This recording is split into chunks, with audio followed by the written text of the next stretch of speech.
बच्चों, आज के वीडियो में हम पुरुषों और महिलाओं के आर्थिक क्रियाकलापों के बारे में पढ़ेंगे।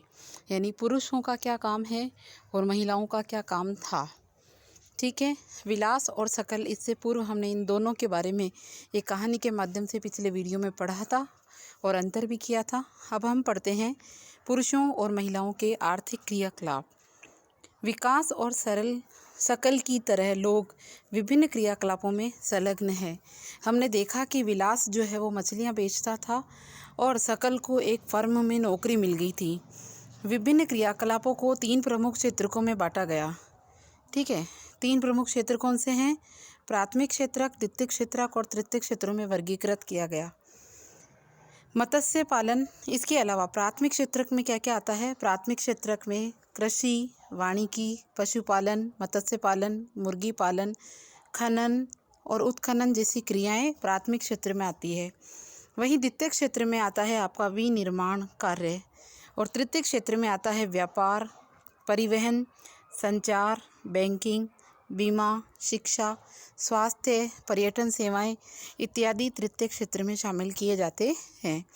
इन क्षेत्रक में क्रियाकलाप के फलस्वरूप वस्तुओं और सेवाओं का उत्पादन होता है। ये क्रियाकलाप राष्ट्रीय आय में मूल्यवर्धन करते हैं, यानी हमारी राष्ट्रीय आय को बढ़ाते हैं और यही क्रियाएं आर्थिक क्रियाएं कहलाती है। आर्थिक क्रियाएं के 2 भाग होते हैं। सबसे पहली है आपकी बाजार क्रिया और दूसरी है गैर बाजार क्रिया। ठीक है। आर्थिक क्रियाओं के 2 भाग होते हैं, बाजार क्रिया और गैर बाजार क्रिया। बाजार क्रियाओं में वेतन या लाभ के उद्देश्य से की गई क्रियाओं के लिए पारिश्रमिक का भुगतान किया जाता है। वेतन और लाभ के उद्देश्य से कार्य किया जाता है। इनमें सरकारी सेवा सहित वस्तुओं और सेवाओं का उत्पादन शामिल है। गैर बाजार क्रियाओं क्या होती है? तो गैर बाजार क्रिया से अभिप्राय स्वयं उपभोग के लिए उत्पादन, यानी अपने खुद के उपभोग के लिए उत्पादन करना। तो गैर बाजार प्रक्रियाओं में इनमें क्या क्या आता है? आप एक चित्र देखिए। क्या आप इस चित्र के आधार पर क्रियाकलापों को 3 क्षेत्रों में बांट सकते हैं? तो बिल्कुल, ये आपका प्रथम प्राथमिक क्षेत्रक और दूसरा आपका ये विनिर्माण क्षेत्रक और तीसरा क्षेत्रक आपका ये है। तो तीनों क्षेत्रकों में से अगर पूछा जाए तो सबसे ज़्यादा राष्ट्रीय आय में वृद्धि तीसरा क्षेत्रक के द्वारा होती है और हमारे जो लोग हैं वो आर्थिक क्रियाएं इन्हीं आर्थिक क्रियाओं में बटे हुए हैं। ठीक है। लेकिन गैर बाजार क्रिया जो है वो आपकी है स्वयं उपभोग के लिए उत्पादन, अपने खुद के उपभोग के लिए उत्पादन करना। फिर देखिए, प्राथमिक उत्पादों का उपभोग और प्रसंस्करण अथवा अचल संपत्तियों का स्वलेखा उत्पादन भी इन्हीं में गैर बाजार क्रियाओं में आता है। उसके बाद देखिए, बताइए कि ये क्रियाएं आर्थिक क्रियाएं हैं या गैर आर्थिक क्रियाएं हैं? तो हम जान चुके हैं। विलास गांव के बाजार में मछली बेचता था, तो ये गैर आर्थिक क्रिया है क्योंकि खुद के उत्पादन के लिए कर रहा है। विलास और अपने परिवार के लिए खाना पकाता था। सकल एक प्राइवेट फर्म में काम करता था, तो ये आर्थिक क्रिया है क्योंकि इसमें उसको पैसा मिलेगा, भुगतान मिलेगा। सकल अपने छोटे भाई बहन की देखभाल करता है, तो ये एक गैर आर्थिक क्रिया है। ऐतिहासिक और सांस्कृतिक कारणों से परिवार में महिलाओं और पुरुषों के बीच में श्रम का बंटवारा होता था। ठीक है। श्रम का विभाजन महिलाओं और पुरुषों के बीच में। आमतौर पर महिलाएं घर के कामकाज देखती हैं और पुरुष जो है वो खेतों में काम करते हैं। सकल की माँ शीला खाना पकाती है, बर्तन साफ करती है, कपड़े धोती है, घर की सफाई करती है और अपने बच्चों की देखभाल करती है। ये सारी गैर बाजार आर्थिक क्रियाएं हैं। सकल के पिताजी बूटा खेतों में काम करते हैं और उपज को बाजार में बेचते हैं और परिवार के लिए धन कमाते हैं। तो ये स्वयं के उपभोग के लिए कार्य किया गया है। शीला परिवार के पालन पोषण के लिए जो स्वयं सेवाएं प्रदान करती है उसमें उसे कोई भुगतान नहीं मिलता। बूटा धन कमाता है जिसे वह परिवार के पालन पोषण पर खर्च करता है। परिवार के लिए दी गई सेवाओं के बदले महिलाओं को भुगतान नहीं किया जाता, तो उनकी आय जो है उनकी सेवाओं को राष्ट्रीय आय में नहीं जोड़ा जाता है। ठीक है। विलास की माँ गीता मछली बेचकर आय कमाती थी। इस तरह महिलाओं को उनकी सेवाओं के लिए तब भुगतान किया जाता है जब वे श्रम बाजार में प्रवेश करती है। श्रम बाजार में जब वो प्रवेश करती है तब उनकी आय को जोड़ा जाता है। उनके पुरुष जो है वो सहयोगी की तरह उनकी आय उनकी शिक्षा और कौशल के आधार पर निर्धारित की जाती है। शिक्षा व्यक्ति के शिक्षा व्यक्ति के उपलब्ध आर्थिक अवसरों के बेहतर उपयोग में सहायता करती है। शिक्षा और कौशल बाजार में किसी व्यक्ति के आय के प्रमुख निर्धारक हैं। अधिकांश महिलाओं के पास बहुत कम शिक्षा और निम्न कौशल स्तर है। सही बात है, बहुत कम पढ़ी लिखी होती है महिलाएं। पुरुषों की अपेक्षा महिलाओं को कम पारिश्रमिक, कम पैसा दिया जाता है।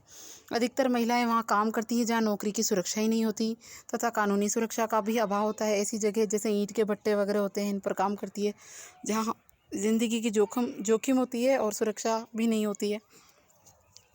अनियमित रोजगार और निम्न आय इस क्षेत्र की विशेषताएं हैं, यानी कभी भी इन्हें रोजगार रोज नहीं मिलता, नियमित रूप से नहीं मिलता और पैसे भी पूरे नहीं मिलते। इस क्षेत्र में प्रसूति अवकाश भी नहीं मिलता, शिशु देखभाल के लिए छुट्टी नहीं मिलती, अन्य सामाजिक सुरक्षा तंत्र जैसी सुविधाएं इनको उपलब्ध नहीं होती है। तो ये अस्थायी नौकरियां हैं, कभी भी इनको क्षेत्र से निकाला जा सकता है। उसके अलावा उच्च शिक्षा, उच्च कौशल वाली महिलाओं को पुरुषों के बराबर वेतन मिलता है। संगठित क्षेत्र में शिक्षण और चिकित्सा उन्हें सबसे अधिक आकर्षित करते हैं। कुछ महिलाओं ने सामान्य नौकरियों के अलावा प्रशासनिक और अन्य सेवाओं में प्रवेश किया जिनमें वैज्ञानिक और प्रौद्योगिकीय सेवा के उच्च स्तर की आवश्यकता पड़ती है। तो जिसमें वैज्ञानिक और जो टेक्निकल जॉब है उनमें उच्च स्तर की आवश्यकता पड़ती है। तो कुछ महिलाओं ने सरकारी नौकरी के अलावा IAS RS जैसी सेवाओं में भी प्रवेश किया। अपनी बहन और साथ ही पढ़ रही किसी सहपाठी से पूछे कि वह क्या बनना चाहती है। तो आप सबके मन में भी होगा ये प्रश्न, मैं भी पूछ रही हूँ आपसे कि आप सब लोग क्या बनना चाहते हो। तो आप मुझे बताना कि आप क्या बनना चाहते हैं। आगे देखिए, फिर हम पढ़ेंगे गुणवत्ता की बारे में। गुणवत्ता यानी जनसंख्या की गुणवत्ता, क्वालिटी। तो जनसंख्या की क्वालिटी या जनसंख्या की गुणवत्ता जो है, इसके बारे में हम अध्ययन करेंगे। जनसंख्या की गुणवत्ता जो है वो साक्षरता दर पर, जीवन प्रत्याशा से निरूपित व्यक्तियों के स्वास्थ्य पर, देश के लोगों द्वारा प्राप्त कौशल निर्माण पर निर्भर करती है। साक्षरता पर, जीवन प्रत्याशा जीने की इच्छा पर, व्यक्ति के स्वास्थ्य, देश के लोगों द्वारा प्राप्त कौशल निर्माण पर निर्भर करती है। जनसंख्या की गुणवत्ता देश की समृद्धि दर निर्धारित करती है। ठीक है, देश की समृद्धि दर निर्धारित करती है। साक्षरता में साक्षर और स्वास्थ्य दोनों जनसंख्या की परिसंपत्तियां हैं। अचल साक्षरता यानी पढ़ाई और स्वास्थ्य दोनों ही मनुष्य के जीवन की परिसंपत्ति है। सबसे पहले पढ़ेंगे हम शिक्षा के बारे में कि शिक्षा का क्या महत्व है जीवन में। अपने जीवन के आरंभिक वर्षों की सकल की शिक्षा ने बाद के वर्षों में अच्छी नौकरी और अच्छे वेतन के रूप में उसे फल दिया। यानी सकल ने जो है पढ़ाई की और कंप्यूटर की जॉब उसे मिल गई तो उसे अच्छी नौकरी और वेतन मिला, तो ये उसका फल है। हमने देखा कि सकल के विकास के लिए शिक्षा एक महत्वपूर्ण आगत था। इसने उसके लिए नए क्षितिज खोल दिए, नई आकांक्षाएं उसको दी, जीवन के मूल्य विकसित किए। न केवल सकल के लिए बल्कि समाज के विकास में भी शिक्षा का योगदान था। ये राष्ट्रीय आय और सांस्कृतिक समृद्धि में वृद्धि दोनों ही देखने को मिलता है। विद्यालय के छात्र छात्रा, प्रशासन की कार्यक्षमता बढ़ती है। शिक्षा और साक्षरता बढ़ने से प्राथमिक शिक्षा में सार्वजनिक पहुंच, धारण और गुणवत्ता प्रदान करने का प्रावधान किया गया है। इस मामले में लड़कियों पर विशेष जोर दिया गया। प्रत्येक जिले में नवोदय विद्यालय जैसे प्रगति निर्धारक विद्यालयों की स्थापना की गई। बड़ी संख्या में हाई स्कूल के विद्यार्थियों को ज्ञान और कौशल से संबंधित व्यवसाय उपलब्ध कराने के लिए व्यावसायिक शाखाएं विकसित की गई। शिक्षा पर योजना परिव्यय पहली पंचवर्षीय योजना के 151 करोड़ रुपए से बढ़कर 11वीं पंचवर्षीय योजना में 3766.90 करोड़ रुपए जो है पहली पंचवर्षीय योजना का शिक्षा पर खर्चा बताया गया। सकल घरेलू उत्पाद के प्रतिशत के रूप में शिक्षा पर खर्चा 51-52 में 0.64% से बढ़कर 2015-16 में ये 3% हो गया बच्चों। इसके बाद केंद्रीय और राज्य सरकार के दस्तावेज भारतीय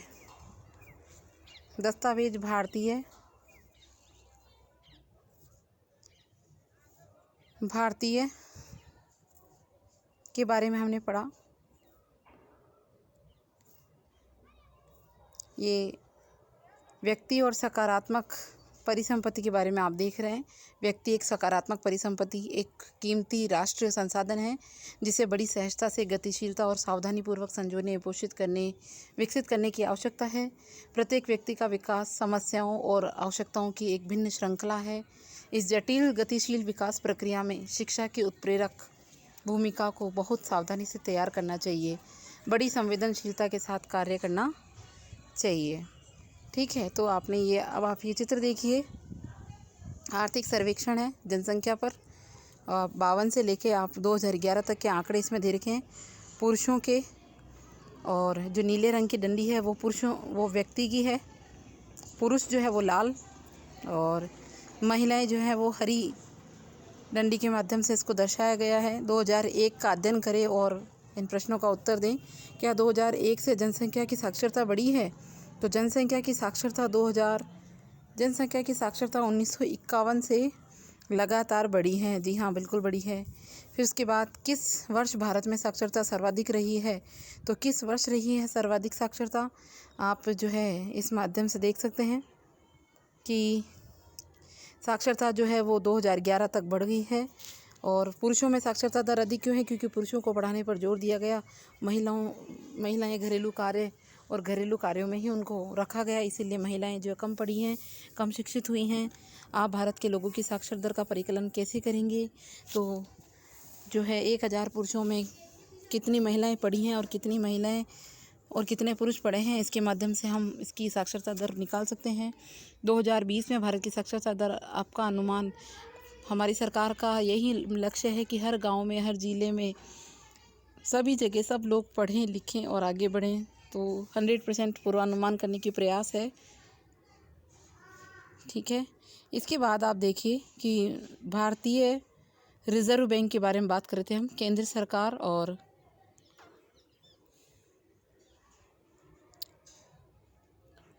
केंद्रीय और राज्य सरकार के दस्तावेज भारतीय रिजर्व बैंक के द्वारा ये बजटीय अनुमान 2017 से 2018 में घटकर 2.7% ही रह गया। बजटीय अनुमान 17-18 में घटकर 2.7% रह गया।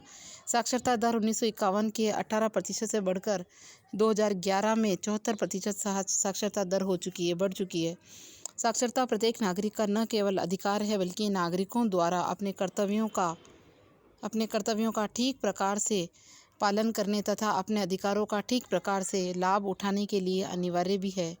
जनसंख्या के विभिन्न भागों के बीच व्यापक अंतर पाया जाता है।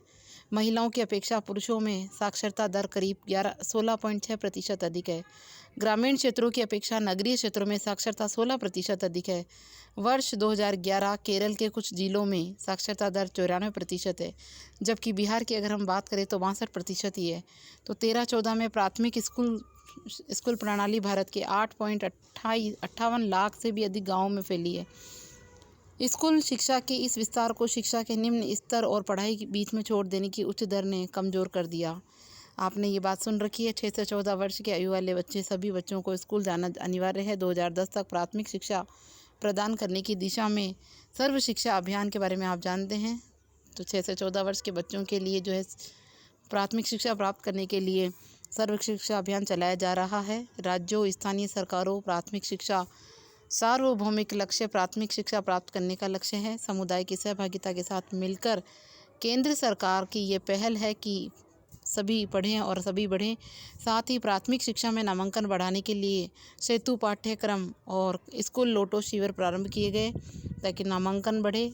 कक्षा में बच्चों की उपस्थिति को बढ़ावा देने के लिए बच्चों के धारण पोषण स्थिति को सुधारने के लिए दोपहर में भोजन की योजना कार्यान्वित की गई। इन नीतियों से भारत में शिक्षित लोगों की संख्या में वृद्धि हो सकी है। इसके अलावा भी आपने देखा होगा पोषाहार की प्रक्रिया चल रही थी और अभी भी चल रही है स्कूलों में। उसके अलावा दूध और केले नाश्ते में दिए जाते हैं बच्चों को ताकि वो स्कूल में ही रहे। खाना दिया जाता है बच्चों को। तो ये सारी योजनाएं बच्चों के नामांकन को बढ़ाने के लिए वर्तमान में भी जारी है। 12वीं पंचवर्षीय योजना में उच्च शिक्षा में 18 से 23 वर्ष आयु वर्ग के नामांकन में 25.2% तक की वृद्धि 2017 से 18 एवं 30% 2020 से 21 तक करने का प्रयास किया गया। 2020 से 21 तक प्रयास किया गया है 30%। ठीक है, 12वीं योजना में उच्च शिक्षा में 18 से 23 वर्ष आयु वर्ग के नामांकन 25.2% तक बढ़ाने और 17-18 तक 30% बढ़ाने का प्रयास किया गया। ये विश्व औसतन 26% मिलती जुलती है। ये रणनीति पहुंच में वृद्धि, गुणवत्ता और राज्यों के लिए विशेष पाठ्यक्रम में परिवर्तन को स्वीकार करना है। व्यवसायीकरण और सूचना प्रौद्योगिकी के उपयोग का जाल बिछाने पर केंद्रित है। योजना दूरस्थ शिक्षा औपचारिक, अनौपचारिक, दूरस्थ और संचार प्रौद्योगिकी की शिक्षा देने वाले शिक्षण संस्थानों के अभिसरण पर आधारित है। पिछले 50 वर्षों में विशेष क्षेत्रों में उच्च शिक्षा देने वाले शिक्षण संस्थानों तथा विश्वविद्यालयों की संख्या में महत्वपूर्ण वृद्धि हुई है। 1951 से लेकर 2015-16 के बीच कॉलेजों तथा विश्वविद्यालयों की संख्या में वृद्धि, छात्रों के नामांकन और अध्यापकों की भर्ती सारणी के जरिए हम इसको समझ सकते हैं कि किस प्रकार कितनी वृद्धि हमें देखने को मिली है। तो आप जो है इस चार्ट के जरिए समझ सकते हैं इसको।